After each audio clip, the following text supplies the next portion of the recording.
the idea of a framework is if you're in one of those verticals and you're not seeing recorded search volume, but you kind of know these frameworks, you can still build content that's very bottom funnel and high converting likelihood. Some examples, I mentioned some of them there. Cost of your product. So say it's like content marketing cost or competitor versus competitor. Those are very obvious frameworks. Competitor alternative is another framework that very often works.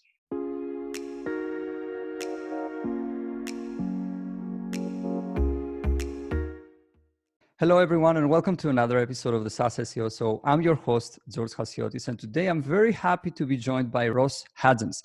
Ross is the founder and CEO of SiegeMedia, and 120-person SEO-focused content marketing agency. Siege made the Inc. 5000 the last 5 years and works with great SaaS brands like Asana, QuickBooks, Mint, and more. Ross, welcome to the show. Yeah, thanks for having me. I'm excited to be here. So before we dive in, and I have many interesting questions prepared for you today, I would like to know a couple of things about you and your background. What has brought you to where you are today? Yeah, so from a content marketing agency, we've been doing this for around 10 years, going on 10 years now. And I originally worked at an agency as my first job out of college, an SEO agency with Sujin Patel, which many people might know. He's well known and runs MailChimp, an email marketing software that is doing quite well today, and got my start there. I'll do the short version, but I ended up kind of blogging on the side in the SEO world, kind of got known for link building specifically as my expertise in SEO. Was building websites internally, ended up with a manager who micromanaged me. Google Penguin happened, which for those who are not aware, basically looked at links that were manipulative and devalued them. So it seemed like the world was changing and kind of going towards this content marketing thing. So I didn't really see what I was doing at my current job being sustainable long-term. I was a little wrong about that, but because I had been blogging on the side and doing SEO and link building, I kind of had some content marketing expertise, had SEO expertise, and then had a few clients. So made the jump and kind of thought going this content marketing direction would be a nice niche to lean into. And yeah, kind of the rest is history of grinding that out over time. And yeah, 10 years later, we are where we are today. For the record, let me just say that SiegeMedia is the agency I look up to when I get the question, how would you like this thing to evolve? I'm excited about pretty much everything that you guys do. And I've been following you for quite a while now. I would like for people who don't know to tell us a couple of things about what is SiegeMedia, who is using the service, and who gets the most value out of it. Yeah, thanks for asking that. Our kind of tagline is we're an SEO-focused content marketing agency, and we help great brands scale. So that generally means we're a best fit for medium to enterprise-sized companies that have a big SEO budget, and it's big enough that effectively sort of technical and then content are two sides of the line item. And we're kind of the fit for the content where you need enough expertise and hopefully premium service to do that well. We have a lot of designers on staff. Some people might not know that, but we see content as not just writing.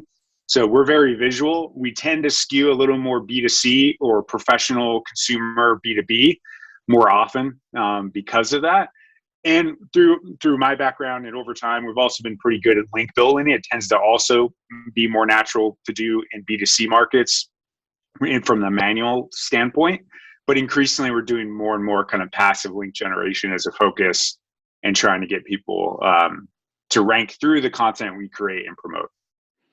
Yeah, and we'll talk about that definitely because I know that you have a strong focus on link building and building assets that help brands acquire links passively, which is not something that many agencies do. But I'd like to start by discussing something that I've seen in one of your YouTube videos from a couple of months ago, which is the idea of KOB analysis as a way to select keywords at scale and make more well-informed decisions when it comes to keyword selection. Now, I have two questions here. The first is, what's wrong, in your opinion, of course, with the way most businesses select keywords? And the second one is, how do you approach KOB analysis at Siege?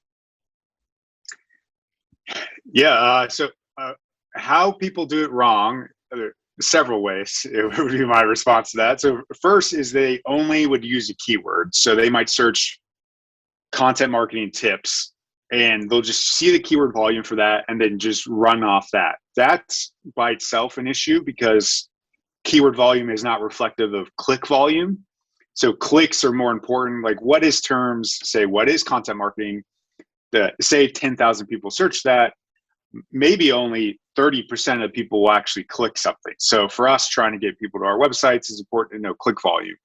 So we knew that, and from the way to kind of get around that and do a better job of that would be to look at the topic opportunity, or at least look at the click volume for the keyword. But we look at the topic opportunity, which is if you put in content marketing tips and then see what website most like you is ranking number one, you put it into Ahrefs or your tool of choice, and you'll get the total traffic opportunity as well as the traffic value opportunity for that topic. So that gets all the keywords that you can potentially rank for rather than just one.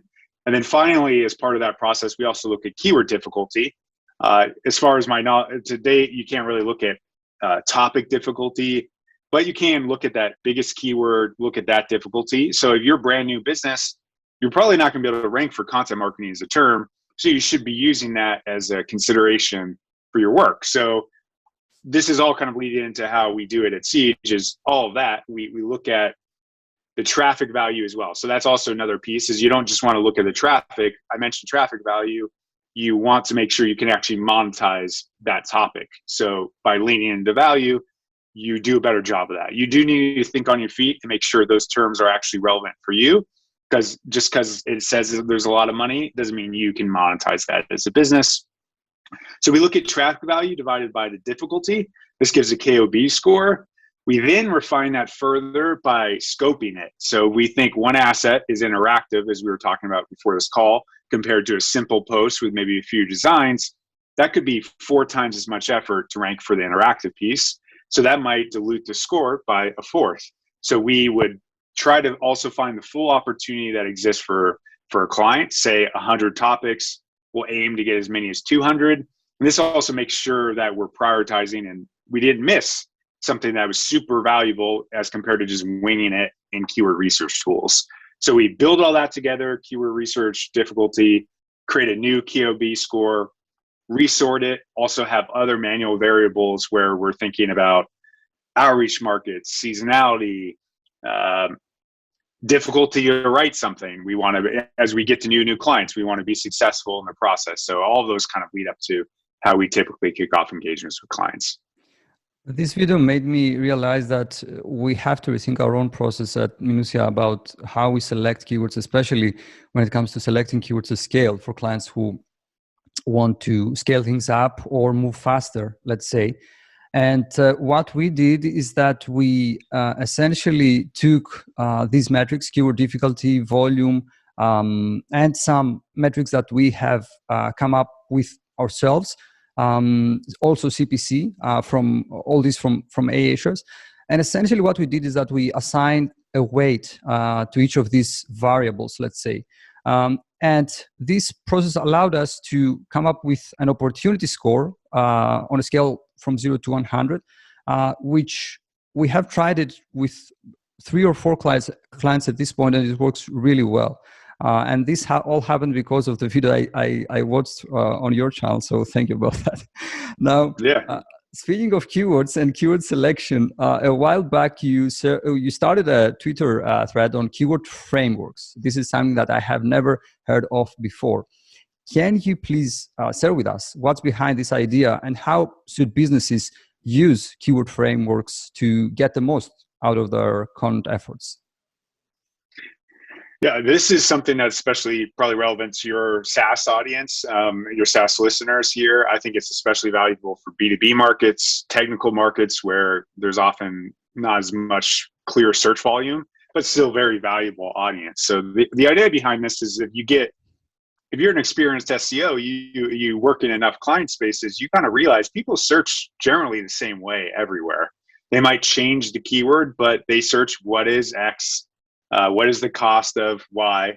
And that is common across every market. So something that's unique to technical B2B markets is very often these keyword tools won't show much search volume, even though maybe the value is very significant for those companies.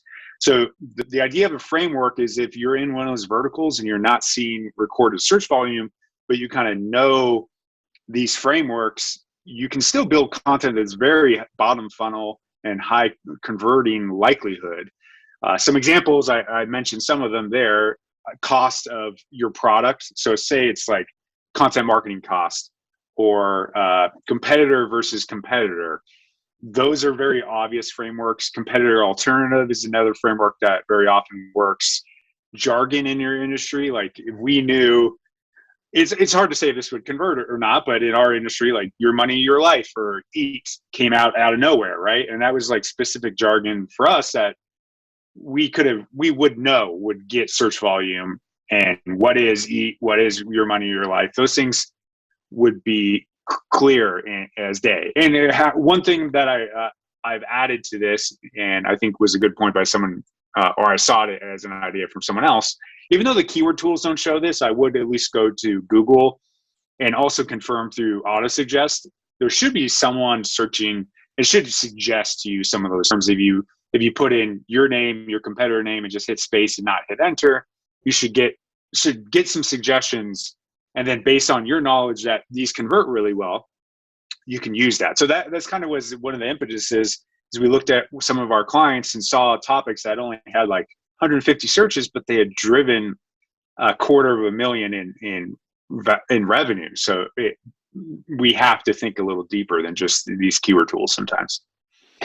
That's a very interesting approach. But can I ask you something based on that? What do you think about specifically about alternative and comparison pages? Because obviously, we ourselves as an agency serving B2B SaaS clients, we have contributed to the web having more alternative and comparison pages. Even though I don't feel particularly proud about that, but we have done it. But I very often I get the feeling that this isn't going to work for like as I see it. Google sooner or later will see this as a loophole and will say that no, you cannot suggest yourself as an alternative because this is biased and it can be unbiased. But I would like to hear your thoughts about that, whether or not it will become a problem in the future. I think that's fair. It's all how you approach the article. If you do it in an unbiased way, like every user must be aware of that reading the article. If you're effectively saying that you're the alternative and no one else is, so that's fair. I think most of the software comparison sites are also very biased. Users might not realize it, but everyone's advertising for those listings. So I think you might not be wrong there. That in general, there's so much money in that space that it could be something Google would look at to have some kind of solution in the search result in some way. But if these are very niche topics, to our point, and we're not seeing search volume, like I would doubt that they're going to find a very clear way to solve for that. And their stopping point is the fact that those third parties are biased in just the same clear way, just in a different form. At least the first party version, it's a little more obvious to users that I'm recommending myself. The third parties are ironically maybe even worse because you don't even realize that. It almost seems like there should be there is disclosure, but it's always very, very small. Yeah, I agree. Yeah. And by the way, let me just say, a couple of weeks ago, we conducted a study on software keywords. We studied 473 software keywords in the US, and we saw that more than 42% of the search results in the top 10 were coming from review sites like G2, Capterra, and so on and so forth, and affiliate sites, which means that there is an affiliate relationship between the site and the suggestions, the recommendations, which means that, I don't know, even if you do those pages and you have great feature pages or use case pages, you can call them however you like, you still need to play the game. And I don't know, which is a pay-to-play game, of course, but I guess that you have to do it. A few weeks ago, Right. Yeah. you published a video, and I guess that at this point everyone can realize that I'm watching you guys a lot. You published a video on blogs vs learning centers, okay? And I'd like to hear your thoughts on how building a learning center, for example, a content hub, at least as I understand it, could benefit a business from a very practical standpoint. And also, what should people pay attention to when building a learning center? Yeah, learning centers as a short version seem to be most beneficial if your product has a long sales cycle. So if customers need to build confidence in order to make a purchase, both in you and in whatever the product is, a learning center is a good way to do that. It's a more logical way of organizing content. Also, it helps people kind of move down the funnel. Most of this tends to be middle to bottom funnel content on a learning center. So that's another advantage with that as compared to a blog. Is blogs tend to be a little less natural to have strong conversion, like putting a lot of conversion elements on a blog. So a learning center can make sense to get a little more aggressive with that. Maybe not quite a software landing page, but a middle ground where you're having a few more calls to actions with buttons and things like that. You can naturally fit that in that context. So that's generally how we think about it, is if you have a long sales cycle, you're going to want to educate them. And then the blog will make sense for other kind of content, such that it just helps organize that information in a way that if you simply went newest to oldest, which is a kind of old school way of thinking of a blog, you're likely not going to maximize your conversions in that area. I guess this has an extension in the URL structure as well, yeah? Like you kind of a topic cluster, as I can understand it. You will have something under a subfolder, and then everything. For example, we are building such a thing for one of our clients. We target the main term is product launch, and there are many things to discuss around product launch, like product launch strategy, product launch press release, and so on and so forth. So, is this what you're saying? Like you will also try to this to reflect in the URL structure as well?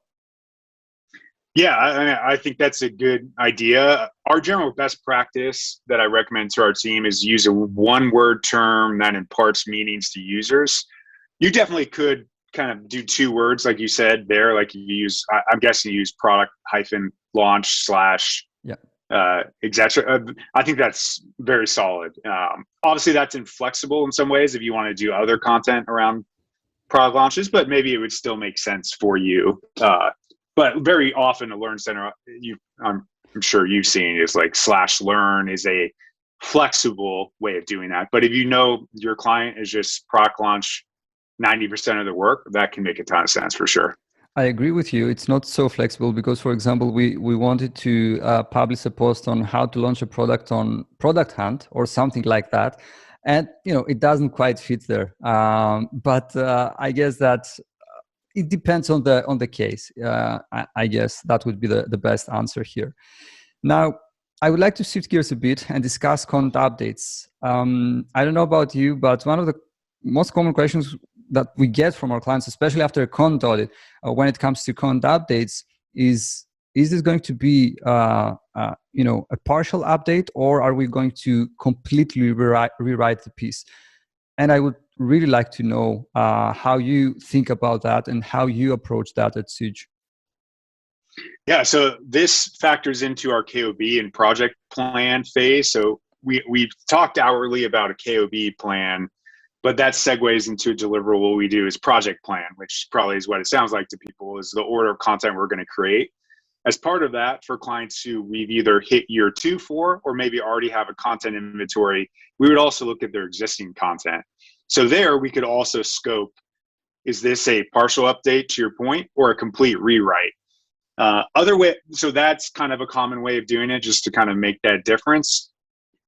Other clients, we've kind of worked on a interval basis where we have, say, a set amount of time each month, and we know on average, we think it'll take X amount of time. One piece might only take a small amount of time, but the other one might need several images and design. So it kind of balances out generally. That won't probably solve for a complete rewrite. So we did counter that, probably would kind of factor that into a complete scope change, which hopefully will still be like a fourth of what the original asset was, but still significant. So the short version I'd suggest working into that KOB process and project plan. It's the same idea too. I think it helps you think of like, what is the benefit of this change? If we get ranking for probably an eighth of the effort it would be to create a brand new piece for a new keyword, why are we doing new content? We should be doing updates. And that's something we've recently tried to get better at. And as the whole industry gets more mature, it just makes more and more sense. We haven't approached it that way, and I really like it. You have to factor in different things in order to make a decision, and I really like your approach.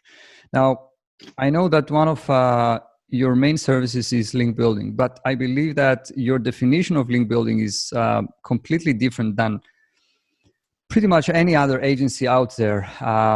Now, one common thread, I'm not into link building, okay, as a disclaimer, but one common thread that I see and I encounter in discussions that I have with people working in the industry is that link building tends to be really transactional. I link to you, you link to me, and so on.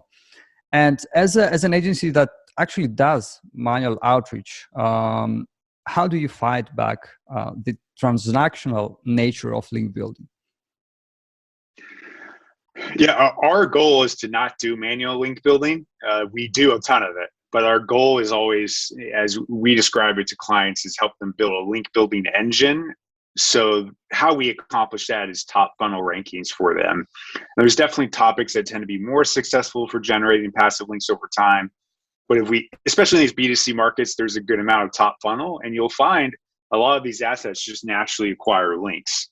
But the reality is some clients are startups or lower domain rating or domain authority to start, and they need manual link building, or maybe a topic just needs that nudge. So we still do it.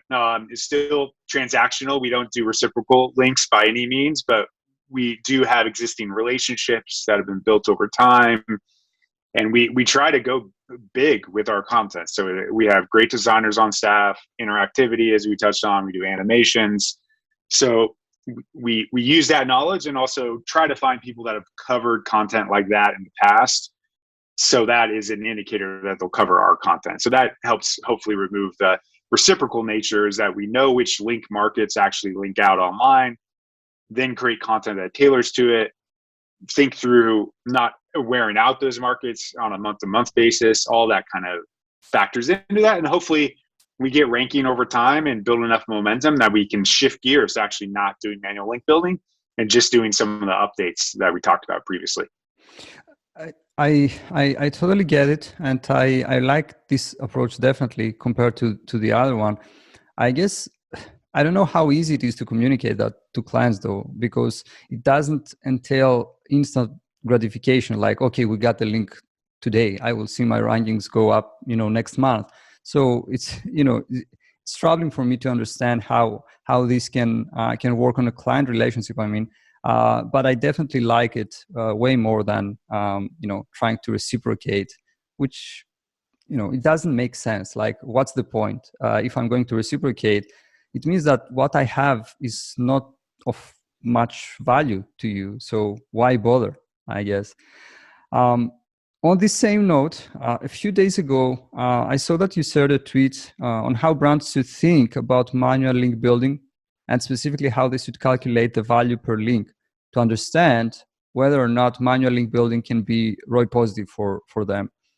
Can you please share a few more things about your approach to building backlinks manually? And if you can let us know in which cases you would say you would point a company to another direction. No, this is not for you. You shouldn't do it. Yeah, this ties to that link building engine conversation. So how the short version is we look at the traffic value of the winning competitor in the space. That the thought being that's probably where the most money is what their traffic value shows. We divide that by how many links they have, linking root domains specifically. That gives like a monthly link value. We then multiply that by 24 months to get a average lifetime or a reasonable lifetime value of a link. This doesn't account for like technical SEO or all those other things that are important, but still directionally valuable. And if we do this analysis and we see the value per link is, say, $1,000, there's no way you can be building links ROI positive in a manual fashion, because for many businesses, they'll spend in that range just to generate one link. And that's not even accounting for risk and all of that. So when we do this analysis, that kind of tells us a few things. One, will it be ROI positive? And second, like how hard it is to generate links generally. So if that number is only 1,000, there's probably a good chance you can generate a ton of links simply through top funnel ranking. So that doesn't mean content marketing doesn't make sense for you. Sometimes it doesn't still, but a lot of times it'll be an industry, like one that comes top of mind is, say, wedding. There's a ton of article, like if you just rank there, links will pour in. So you're not going to do backlink generation manually, because it doesn't make sense. Because if you can just create high quality content once for a couple $1,000s, then you'll get that probably $50 per link cost from that $2,000 investment. So it's how we look at that is that kind of tells us what approach we need to take immediately. But we also do another side of like, what is content worth to them as well? Do they have top funnel value? And sometimes we won't see there's link value. We won't see there's content value. That means maybe content marketing generally just doesn't work for them. So that's one of the things we look at is we're like just trying to understand the ROI of working with us generally. That doesn't mean like some of those industries, they might generate links by their product at such scale. And something about content marketing, there's just that industry that they don't search for it as much as other industries. So that might be an area where maybe we're not as strong of a fit. I think that's a great way to see it. Now, before we start wrapping things up, I would like to hear your thoughts on the future of content marketing and search in general. I mean, we all see and start to understand that we are shifting away from the mindset of creating a 10,000 word guide to get first page rankings. And also, and I remember you mentioned that in one of your interviews or videos, that user experience, plays more and more, will play a prominent role in the future, and it already plays a prominent role.